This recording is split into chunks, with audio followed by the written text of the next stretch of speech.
It's time for Tastemaker Talk, the podcast for food creators who want to level up their business and make an impact in the creator economy. I'm Abby Rodriguez. And I'm Chanda's Probst. We're your hosts and fellow food content creators here to dive deep into the trends, tools, and topics shaping the industry around us. There's so much to uncover, so let's talk about it. Tastemaker Talk. Welcome back to Tastemaker Talk. We love Kit. We believe passionately in owning your audience, and we're excited to dive into all things affiliate, conversion, and diversification with Jordan today. Welcome, Jordan. Thank you so much for having me. And Kit loves y'all too, just so you know. It's mutual. We are so excited to have you here. So I want to tell everyone a little bit more about you. So Jordan Gill spent a decade running her own business, helping creators build systems for their life first businesses. I love that. Along the way, she became a top 100 podcaster, international speaker, and an affiliate, consistently driving 5 to 8% conversion rates for the products she believed in.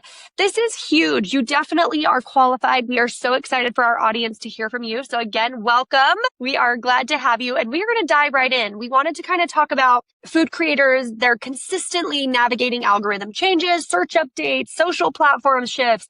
So why is building an owned audience through email so important right now, especially? My goodness. Email has always been important. And I would say that even if I didn't work at Kit.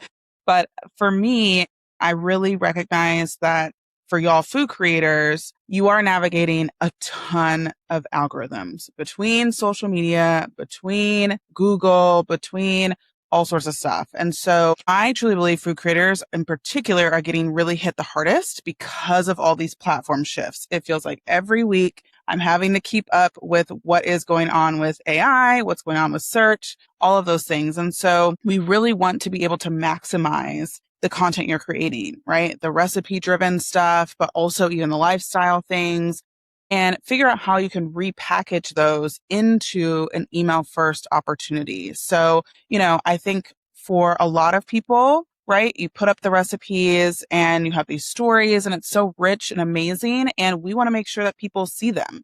And so email is another place that you for sure own. And ownership is big for us at Kit, right? So social media, you don't own. They can change on a dime. Google, same thing. Kit allows you to own your audience. They will never just disappear. They will never go away. They are yours as long as they hang out there, right? And so it allows you to know that 1,000 people on my list, 5,000, 10,000 people on my list are for sure getting my recipes.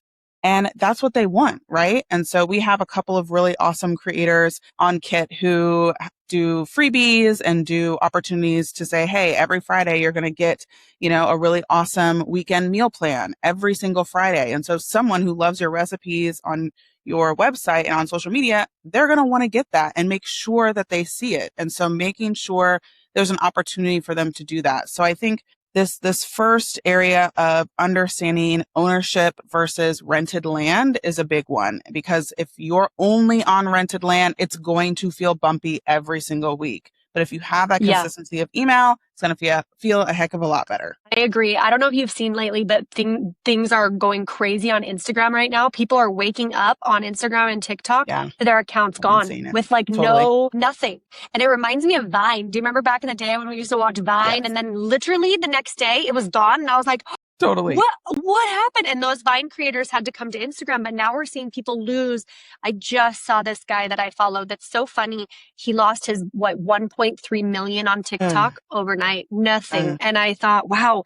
So it is so important. And I appreciate you really showcasing that owned land versus rented land. I kind of had an aha moment yesterday, just randomly. And don't you just love those? When I was like, why am I so scared to send more emails? What is holding me back from sending them? Because I'll send maybe 1, 2 a week. And I'm like, I don't want to bombard them. Well, they don't have to open it, but it's there for those who want it. And I've heard that a lot, that you think you're sending enough emails, send more. Is that correct? 100%. So I am a creator as well. And so I send 3 emails every week, non-negotiable. Love it. And it's funny because people think, I'm going to get so many unsubscribes.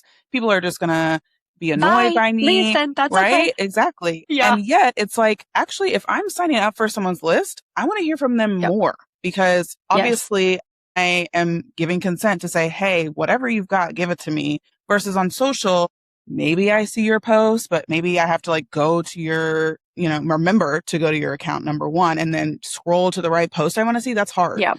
I would rather just It be on your is. email list and just have you send Just me the cool tell me when stuff it's as new. much as possible. Yeah. Yeah, I think we naturally think, oh, they're going to our website every day. No. We have to drive them and say, this post is updated. This post is new. This is what's going on. I want you to check out this new YouTube video, whatever it may be. We're having to drive that. And that email is for that. I also think we're paying for every single subscriber.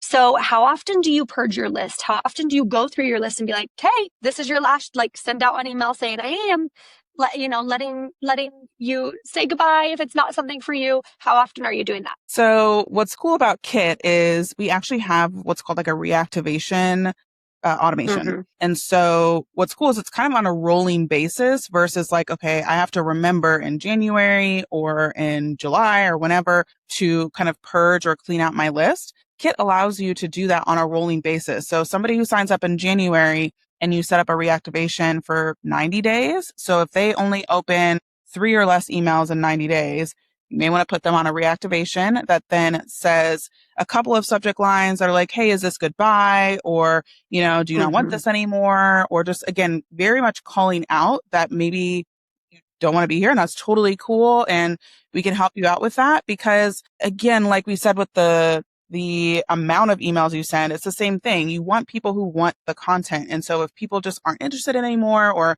maybe again with food, it's like, okay, I maybe followed keto for a while and maybe now I don't follow keto anymore. And so I don't need, the recipes. Exactly. So just making it so it doesn't feel personal to where it's just like every so often, again, we suggest 90 days to 6 months is a really good amount of time to know if somebody is here for the long haul.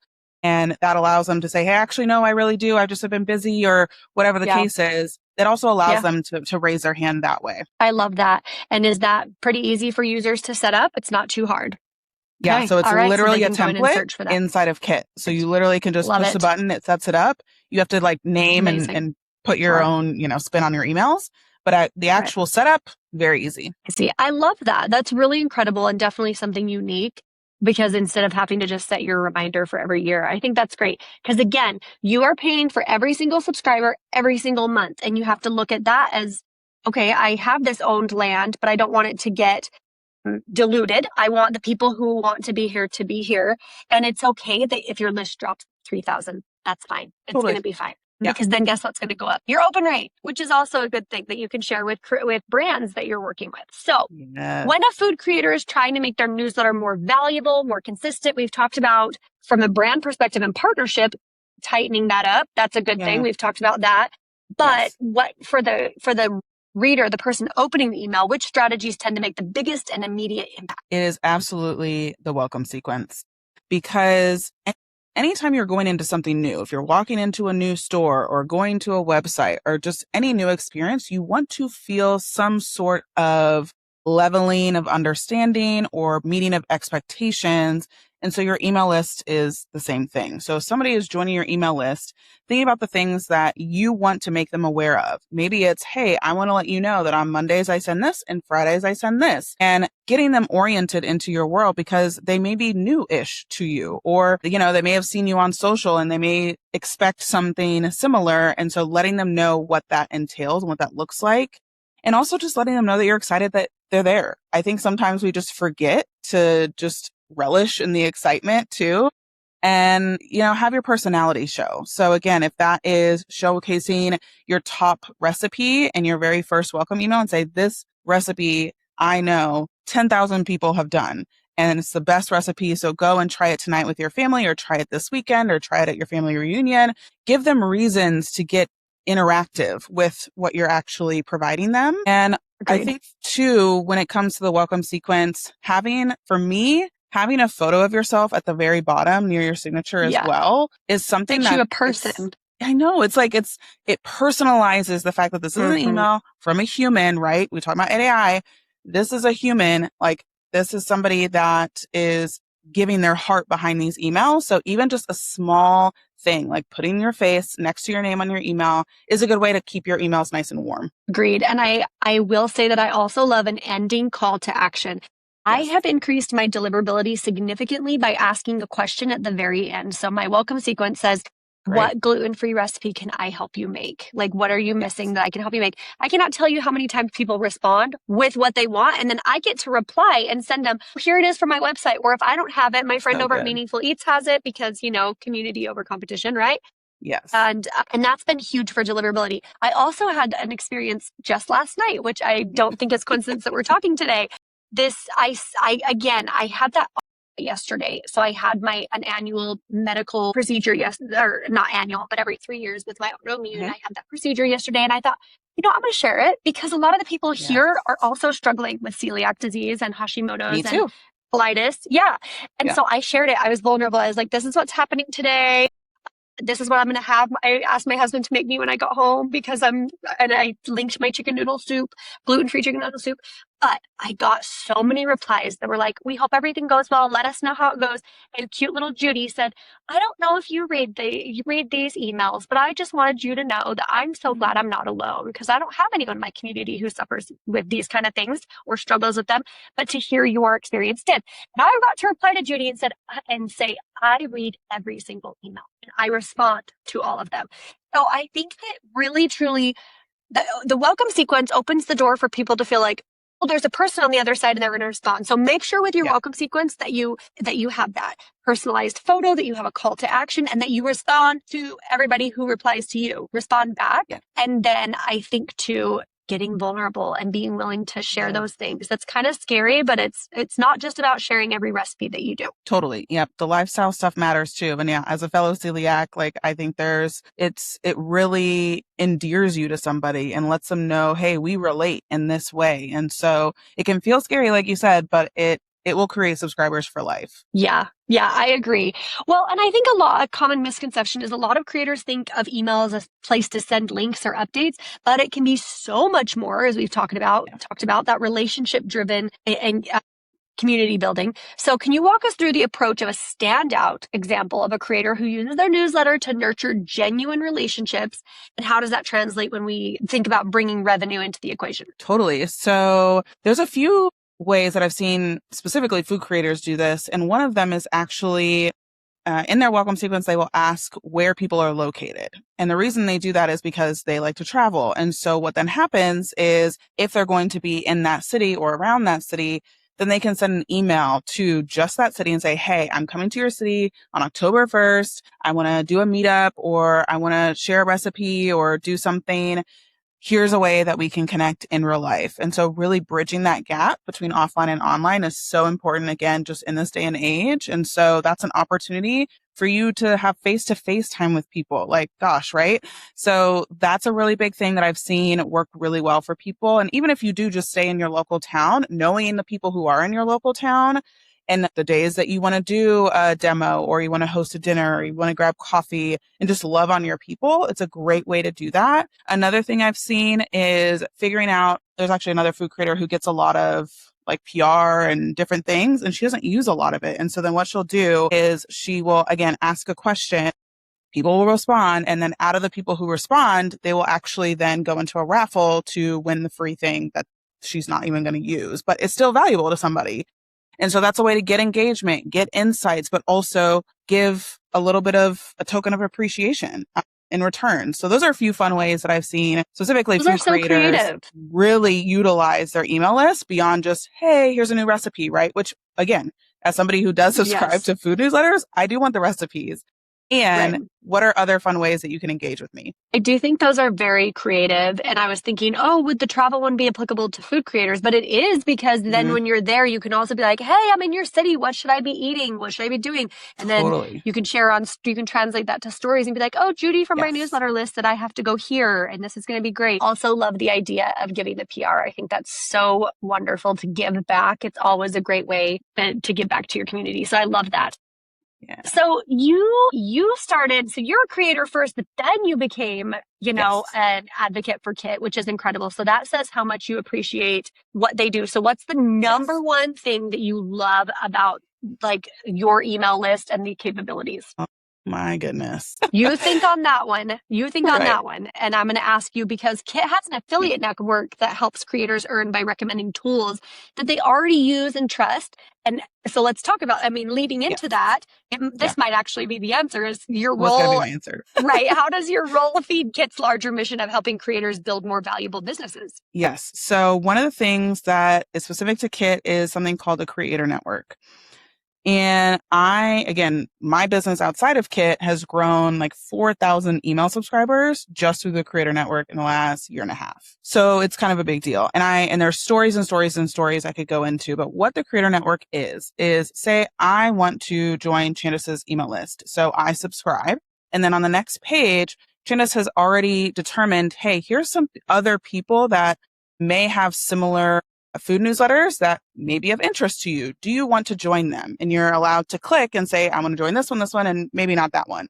And then what's cool is I get added to those additional people's newsletters. So the Creator Network allows for you to be one of those 3 to 5 options that Candace or somebody else has for their email newsletter. And you're able to grow your list without doing anything extra. It is magical. I just feel like it's sprinkles on top of a sundae because it allows you to grow your newsletter without you having to create another freebie or to put out another social post. It's just people who are like you out there growing food newsletters can also be growing your email list and vice versa. It is one of the, people who really tap into it, they get it.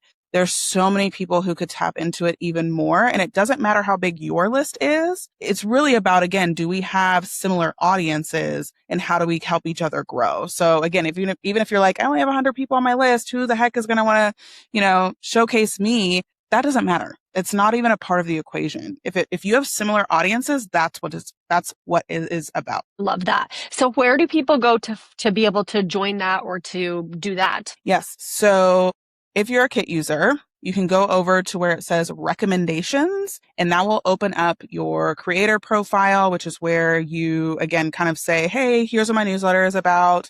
Here's about how many people are on it. Here's who would have similar audiences to me. So that way, when people are looking for folks to recommend, they can see that you would be an option for them. And vice versa. If you're wanting to say, okay, who do I want to invite my people to subscribe to? Same thing. You'll look at their creator profiles. And again, Kit is really great algorithmically thinking about, okay, for, food creators, we may not show you AI folks or whatever, but we want it to be something where the audiences are super similar. And again, it's a way for you to connect with your audience exactly where they already are, going to this particular person's newsletter. So it's, inside of Kit, it is a little tab called recommendations. I think that's so great. That was something that we did when we did a blogger retreat, and we looked around the room and thought, who would be a great recommendation? We all sat down and did it together, and it's been amazing how successful that has been because these are real life people that I would recommend and that Ben would recommend me. And it's okay also to go outside your niche and say, okay, so I do this, but this is adjacent that I think would be helpful for them. You know what I mean? Maybe I specialize in baking, but this person specializes in dinners, but they're also gluten-free or whatever it may be, you know? So I think it's okay to do things that are a little adjacent and help people see outside of their, one realm as well. Yeah. Or even like fitness wise too. Like if it's like, I know that, I'm doing energy related recipes, maybe then I go and partner with somebody who has a Pilates newsletter or something that again is similar realm. Your people probably are still there but it may not be directly exactly what you do. Exactly. I love that. Well, this has been so helpful. I think if everyone can take anything from today, I want you to go home and get on Kit and do your reactivation automation, get that organized. Go ahead and go check out some creators you can recommend and see if anyone's recommending you, because that's always fun too. When you hop on, you're like, oh my gosh, I didn't know so-and-so was recommending me. How neat. And I think even, again, getting personal with those and sending an email to that creator and being like, hey, thanks so much for recommending me. That means a lot. That all grows and builds relationships. Thank you for sharing everything today. And I hope everyone leaves knowing that it's so important to have owned land versus rented land. It's okay to build your platforms on social media. It's okay to do all of that. Your website is your bread and butter. Your newsletter needs to be your number one deliverable tool. Like, yes, you may have all those socials, but make sure it goes out to your newsletter first. So thank you for sharing everything today, Jordan. We appreciate it. I have some rapid fire questions for you, if that's okay. Yes. Be great. All right. This is a this or that. Coffee, matcha, hot cocoa. Matcha. Okay. And cold or warm? I'm a cold matcha, but I also live in Dallas, Texas, so it's hot all the time. So Yeah. Okay. I love it. All right. So to improve deliverability, write a new welcome sequence or remove unengaged subscribers. I would say new welcome sequence, mainly because, again, if you get those replies, that is the highest symbol you can tell deliverability. So yeah, new welcome sequence. Okay. So that's the other thing everyone needs to go home and do today. And I will say, I was the epitome of, my gosh, email is so boring. It's so boring. Until I sat down with my amazing friend Molly from What Molly Made, and she's like, let's just do this. Right. Do your welcome sequence. It's not that hard. I'm like, it is too hard. But find someone who's really good at it. Contact the Kit team. They'll help you and get that welcome sequence set up ASAP, because I do think that's going to be huge. And then make sure, like Jordan said, to include your picture, to include the call to action at the bottom, so you can get those replies to increase deliverability. Okay, recipe riffs or follow the instructions exactly? Baking, follow the instructions exactly. Recipe riffs will be cooking in any way, shape, or form. Like I be sprinkling all sorts of stuff into my cookies. So what do I have? I love it. Same. Okay, inbox 0 or 47 tabs open? It's almost both. I was just thinking, I was like, I have 47 tabs open, but I like to have, so my business email for Tastemaker is 0, but my blog one has a bajillion, and so does my personal. Yeah, exactly. I'm the exact same business. It's nice and clean, personal. Who knows what's in there? Yeah. Gremlins, probably. But it's because we've subscribed to all the places that we love, and now we need to cut it down a little bit. Yeah. Amazing. Well, thank you so much, Jordan, for joining. We'd love to encourage the audience to follow you guys on social and website. So be sure to grab a free account with Kit with your first 10,000 subscribers. We use Kit at Tastemaker Conference. I use Kit personally, and we absolutely love their product and their team. Jordan, where can guests get in touch if they'd like to connect with you directly? Yes. So I am on Instagram and Threads. Those are my two faves, jordan.at.kit. And then also, if you just want to shoot me an email too, jordan@kit.com. Again, I keep my email nice and crisp, so I will see it. So you can contact me there too. Yeah. Fantastic. Well, thank you again for joining us, and thank you for all of you who tuned in. I hope that this encourages you to do some fun things with your email, especially before Q1. Now's the time. Let's do it. Yes. Let's get it done so that you can have that great deliverability. You can get those partnerships that you're looking for the holidays. And we are so excited. Kit, as always, will be joining us at Tastemaker Conference. They've been a supporter from day one, and we will be celebrating our 10th anniversary in January. We are so excited. Jordan, you'll be there too, right? Yes, I will. I'm so excited. Amazing. We're so excited. So if you have any questions or if you need anything at the conference, you can sit down with Jordan and the Kit team, and they are so good to help you right there. Do anything that you're like, I need help with this.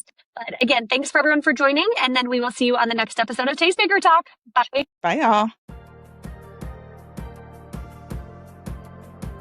Thanks for listening to Tastemaker Talk. If you enjoyed this episode, let us know by leaving a review, giving us a rating, or sharing it with your creator friends. And of course, don't forget to hit that subscribe button so you never miss an episode. You can find more from us on our website, tastemakerconference.com, or even join us for an event where we learn and grow as a community of creatives. The conversation doesn't stop here. Talk soon.